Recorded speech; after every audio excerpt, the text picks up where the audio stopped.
conchas de los moluscos, como muchísimas formas vegetales. No se sabe aún todavía por qué, pero se mueve en espiral. Parece que el movimiento, o sea, que la forma de la vida y del movimiento de la vida, del movimiento de la vida, del movimiento generador de la vida, parece que se describe en todo el cosmos como una espiral. Disculpa, bueno, estamos de nuevo con ustedes, recordamos, estamos con Manolo Caballero, que tiene una magnífica exposición aquí en el Palacio de la Diputación Provincial, de más de 40 años de trabajo.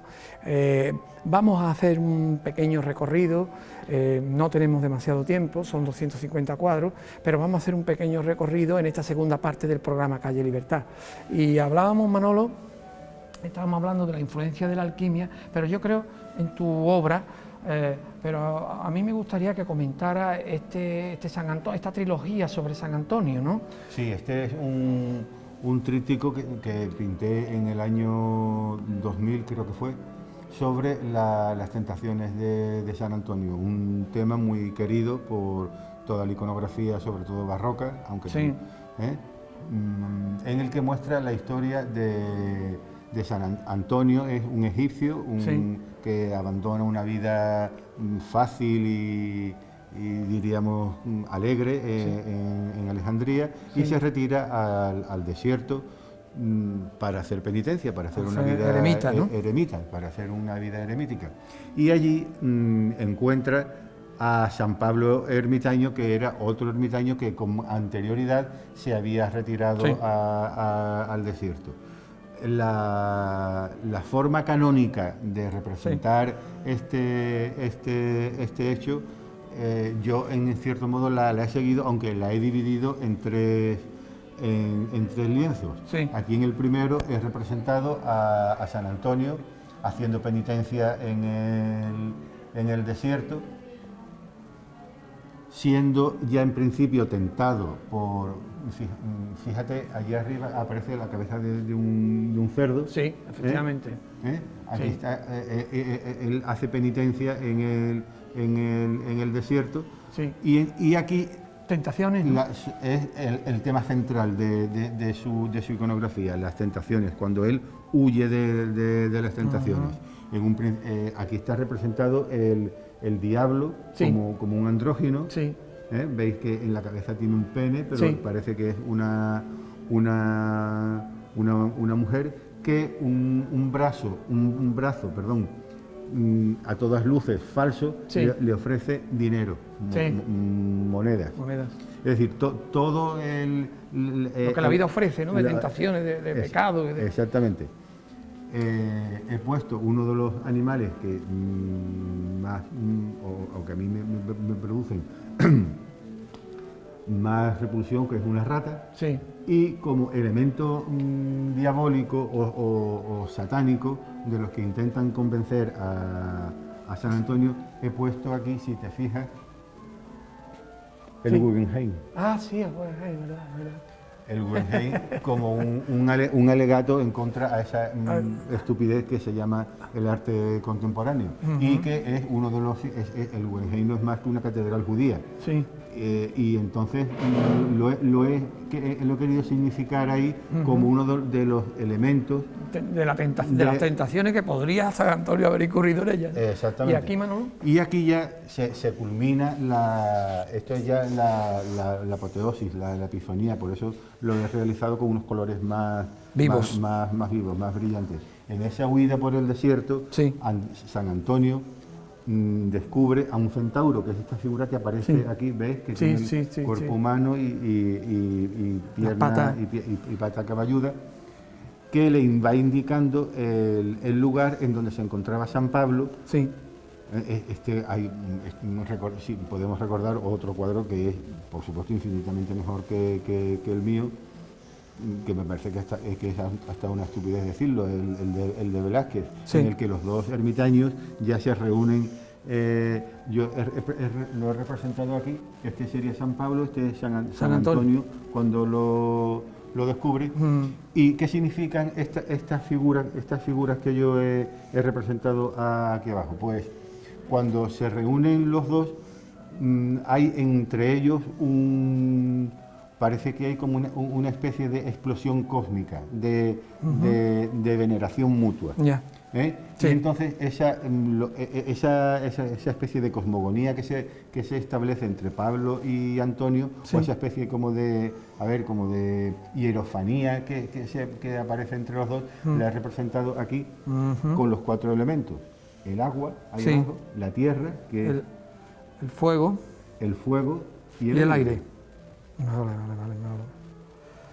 Si te parece, Manolo, vamos a ir avanzando un poco la exposición, que está organizada. Esta formaría parte de lo que se ha llamado el orden, me parece, ¿no? Caos. El caos, sí. Que es, no es, repetimos, una exposición, digamos, cronológica, sino que como tu obra tiene muchas bifurcaciones y tienes temas recurrentes en el tiempo, pues el comisario, con buen criterio, me parece, ha organizado la exposición de esta forma. Sí, ¿no? El comisario ha tenido el buen criterio de no organizar la exposición cronológicamente, sino temáticamente. Entonces, perdón, ha hecho varias secciones. Detrás de nosotros tenemos el premundo, caos, orden y circunstancia. Vale. Bueno, aquí estamos entrando en otra serie también organizada con un criterio. Me llama mucho la atención que sería como el origen de... No, ese cuadro representa a Leda, Leda y el cisne, que es también un tema muy querido, sobre todo por los pintores por los escultores de la antigüedad y los pintores del Renacimiento. Tenemos que tener en cuenta que tanto Miguel Ángel como Correggio o Leonardo trabajaron el tema. El tema es el siguiente. Leda es la esposa de Tíndaro, de Tindareo, rey de Creta. Y Zeus se enamora de ella y la quiere seducir y la quiere hacer suya. Pero por una de esas cosas tan interesantes que nos transmite la mitología griega, Zeus no se le muestra abiertamente como el rey de los dioses, sino que se transforma en cisne. Y transformado en cisne, la seduce, la posee y la deja preñada. Leda, con el tiempo, se pone 2 huevos. Sí. Como si fuera un cisne hembra. De uno de los huevos nacen Castor y Pólux, que son los Géminis, los gemelos zodiacales, y del otro nacen Helena y Clitemnestra. Helena es la famosa esposa de Menelao, a la que París rapta y da origen a la guerra de Troya, y Clitemnestra es esa señora de tan mala fama que estaba esperando a que llegara Agamenón de la guerra de Troya para sorprenderlo en el baño y asesinarlo. Si nos fijamos de nuevo en el cuadro, de este huevo nacerían Castor y Pólux. Por eso está representado por las 2 columnas, que aquí en Cádiz se representan por las 2 columnas que sostienen a San Servando y a San Germán. Y allí al fondo he hecho una referencia tanto a Helena como a Clitemnestra, una ciudad incendiada que sería Troya, puesto que las 2 están relacionadas con Troya. Y Leda, en la figura de Leda he hecho una metamorfosis sobre metamorfosis, es decir, diría yo, una metamorfosis inapelable, porque Leda, seducida por el cisne, no solamente es fecundada por el cisne, sino que ella misma tiende a transformarse en un cisne mediante ese cuello parecido al que tienen los cisnes. Es curioso en realidad estamos ante una escena de zoofilia. Una señora que es seducida por un cisne. Y es curioso cómo en la mitología griega nos ha transmitido muchas historias de este tipo, que vistas desde nuestro punto de vista... políticamente incorrectas, ¿no? Absolutamente. Incluso yo creo que la zoofilia hoy está considerado como un delito. Para los griegos no era tal. Hay otra historia de zoofilia que siempre la he querido representar, pero todavía no he conseguido el punto o el tempo necesario para hacerlo, que es la de Pasífae. Pasífae era la cretense hija del sol que se enamora de un toro. El toro la posee y es la madre del Minotauro. ¿Qué significaba todo eso? Evidentemente no tenía ningún sentido jocoso, ni para los griegos aquello no debería de ser algo mucho más importante que lo que nosotros pensamos sobre ello. Yo intuyo que puede ser que fuesen alguna especie de reminiscencia de algún rito prehistórico en el que la mujer se entregaba a la tierra para ser fecundada o para fecundar a la tierra. Es decir, que alguna especie de rito, telúrico tendría que haber en ello, y no una escena de comedia, o de comedia un poco picante, vamos, para decirlo, sino que... Y no me ha interesado para nada ese tema pornográfico, que algunos pintores lo han realizado. Recuerdo ahora mismo un cuadro de Boucher, el pintor francés un rococó del 18, que es pura pornografía, referido a Leda. Leda está tendida en su lecho, el pintor coloca al espectador justamente. Leda está con las piernas abiertas y lo primero que tiene enfrente del espectador es el sexo de Leda y un cisne que está intentando introducirse por él. Eso ya tiene un sentido mucho más erótico, más directamente erótico, más jocoso, que lo que en un principio podría tener el sentido originario del mito. Bueno, habíamos hablado antes de ver dos cuadros que nos parecen especialmente interesante dentro de esta parte que hemos denominado orden, que se refiere en este caso adivino ahí quizá el castillo de Santipetri, interpretado por la explicación que tú nos vas a dar, y también arquitectura de San Fernando. Manolo, explícanos un poco qué has pretendido con estos dos cuadros. Sí, esto podría ser un homenaje a uno de los enclaves de nuestra zona que para mí son más queridos, que es el islote de Santipetri, bajo el cual, como seguramente todos, o tú sabes, el templo está el templo Heracleo, que fue uno de los lugares sagrados de culto de la antigüedad, de la antigüedad de mayor prestigio. Sí. El tema de Santipetri sí ha sido siempre un tema muy recurrente, sí, ¿no? En tu obra, ¿no? En mi obra. El islote de Santipetri lo he pintado muchísimas veces. Y aquí he completado la composición para darle un poco de más jugosidad tanto a la composición como al cuadro, con una lucerna que aparece aquí en primer término, de los objetos arqueológicos encontrados dentro de la zona, pero el tema del islote de Santipetri es recurrente, porque supongo que por la, digamos, la tradición de culto antiguo que tiene detrás, por todo lo que significa y por todo lo que el agua debe de esconder. Ahí abajo. Tengamos en cuenta que casi nunca se ha hecho, yo diría que casi nunca se ha hecho una prospección arqueológica submarina, tiene que ser científico, con un carácter. Supongo que será carísimo y ya algunas veces se hicieron algunas catas, algún buzo en época de 1920, algo se encontró, pero una prospección submarina con un carácter científico orgánico, sistemático y tal, no se ha hecho. Y este otro cuadro... Manolo, aquí eso te iba a comentar, se adivina arquitectura de San Fernando, tú te remites aquí a pinturas anteriores. Sí. Aquí hago un homenaje a uno de los pintores del siglo XX que a mí que me han marcado mucho y que me han interesado también enormemente, que es Giorgio de Chirico, que aunque nacido en Grecia, es italiano, trabaja en ese periodo tan fecundo en la cultura europea que es el llamado el periodo de entreguerras, entre que termina la Primera años Guerra 20, Mundial, ¿no? Años 20, años 30, y él se inscribe dentro de un grupo que se llama la pintura metafísica. Dentro de su producción hay un cuadro al que también yo he hecho muchísimas referencias en mi obra, que es Las Musas Inquietantes, del cual hizo dos versiones, una de ellas está en Milán, Y él coloca sobre el fondo, al fondo del cuadro, la silueta en rojo del Castello Estense de Ferrara.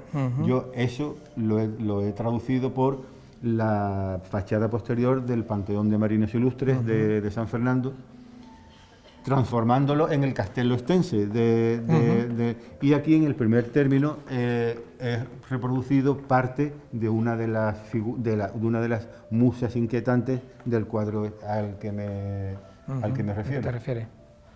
Bueno, también comentábamos, íbamos a ver también dos cuadros aquí de la esquina, pero mientras, si quieres, nos puedes ir comentando esta serie. Sí, este panel está fundamentalmente dedicado a la pintura de paisaje. Sí. Una pintura un poco más, que no tiene tanta complicación conceptual como otras que hemos visto. Esta representa el Real Cadenero de San Fernando según su reciente restauración y aún no puesta todavía a punto. Sí. Ese cuadro ha sido un descubrimiento. Después de 40 años de ejercer la pintura, ustedes me concederán que yo me haya olvidado de algún cuadro. Y ese cuadro formaba parte de una colección particular aquí en Cádiz. Está fechado, creo que en el año 90 y algo. ¿Y no te acordabas de él? En absoluto. ¿Quién te lo rescató? ¿El comisario? ¿Sabía de su existencia? El comisario sabía de su existencia, me lo comunicó. Es una vista de Gibraltar. Es un encargo. Eso es un encargo. Me encargaron hacer una vista de Gibraltar y yo lo vi y me pareció que no desmerecía, estaba muy bien. Además, era como encontrarte con alguien, con un amigo al que no ves desde hace mucho tiempo. Me interesó toda me gustó. Fíjate que después de tanto tiempo he hecho lo contrario de lo que decía Tiziano. Sí, pero bueno, es que a veces ocurre, ¿no? Te lleva una sorpresa agradable con... Exactamente. Me gustó todo el cromatismo del cuadro, hecho en esos tonos verdes, terrosos, celestes, y después, yo no sé de dónde saqué, que es lo verdaderamente interesante del cuadro, ahí ese punto rojizo, esa especie de rectángulo rojizo ahí de este. Si el cuadro, y ahora vamos a mirarlo como si fuera, como decía Tiziano, como si fuera un enemigo. Si el cuadro no tuviera ese punto rojizo, el cuadro sería una vulgaridad. Sí, ¿no? Lo digo yo que soy su autor. Sí. Pero ese punto rojizo ahí, que no recuerdo ahora mismo por qué lo puse ni por qué no lo puse, le da al cuadro una vitalidad tal que lo que hace que me reconozca y que en cierto modo me sienta complacido por su hallazgo. Bueno, seguimos, vamos a terminar porque el tiempo se nos acaba, Manolo, porque creo que habíamos decidido un par de cuadros de aquí, no sé si querrás comentar, tenemos muy poco tiempo ya y si no, pues nos vamos a los cuadros que habíamos decidido previamente comentar de esta zona. La exposición, como digo, es una exposición amplísima, es una que se puede disfrutar, que es amplia, generosa y pueden ustedes verla hasta el día 4 de enero de momento. Manolo Caballero. Me parece que íbamos a comentar... Si tenemos poco tiempo, vamos directamente, a Elia Capitolina. Este cuadro relata un hecho histórico, pero como siempre, como he señalado antes, un hecho histórico interpretado de una manera bastante subjetiva. Su título es Aelia Capitolina. Como recordaremos, Aelia Capitolina fue el nombre que cuando el emperador Adriano, que por cierto era más o menos paisano nuestro, efectivamente, Adriano, como debemos de recordar que era oriundo de Itálica, sí. Y incluso había familia suya que era también gaditana, ¿no? Gaditano, o sea, que estamos hablando de un paisano, prácticamente. Cuando conquista Jerusalén, quiere hacer de la ciudad una urbe romana, una ciudad y lo primero que hace es cambiarle el nombre de Jerusalén por Aelia Capitolina. Recordemos que Aelia era el cognomen de la familia de los Adrianos, él era Helio Adriano. Le pone Aelia en homenaje a su perdón, a su familia, sí. Y Capitolina porque en donde estaba el templo levanta un Capitolio, sí. Es decir, el templo fundamental o el conjunto templario fundamental de la religión romana, donde se adoraba a Zeus, a Minerva y a Juno. Eso es lo que representa el cuadro, ¿no? El cuadro. La transformación de una ciudad semítica judía en la transformación de una ciudad, a fin de cuentas, indoeuropea. Zeus, tenemos que tener en cuenta, era Júpiter, era Zeus, que era uno de los dioses indoeuropeos que a nosotros nos atañen o nos deberían de atañer o nos deberían de haber atañido muchísimo más que el judío Jehová. Siempre es más interesante para nosotros considerarnos indoeuropeos que no semitas. Todo eso está sugerido en este cuadro. Esta especie de gladiador que lleva la cabeza de acero de águila, es el águila de Roma, que mira como un jinete que puede ser interpretado como el emperador, se va dirigiendo hacia aquí, donde he sugerido la ciudad a la que va a ser cambiada, cuyo nombre va a ser cambiado. Vale. Este cuadro para mí fue muy importante, puesto que esa gesta, que desgraciadamente duró poco tiempo, de nuestro paisano Adriano, duró poco, porque después se perdió, hubo una revuelta, en fin, que la cosa parece que no prosperó. No prosperó. ¿De qué año es, Manolo? Este cuadro del año 2001. Vale. Este cuadro se ha expuesto en dos colectivas que organizó el Ayuntamiento de Cádiz para llevar obras de artistas gaditanos más o menos jóvenes, aunque el joven ya sea un poco presuntuoso por decirlo, pero en fin, está expuesto en Ámsterdam y en Helsinki. Manolo, nos dicen que ya prácticamente tenemos agotado el programa. Muchísimas gracias, ha sido un verdadero placer disfrutar de tus explicaciones, de tu exposición. Y bueno, hasta siempre, Manolo. Ya saben ustedes que tienen a su disposición una exposición extraordinaria, Manolo Caballero, hasta el día 4 de enero, y nosotros nos tenemos ya que despedir. El programa Calle Libertad se despide aquí y les emplaza para el siguiente martes. Hasta entonces, muy buenas noches.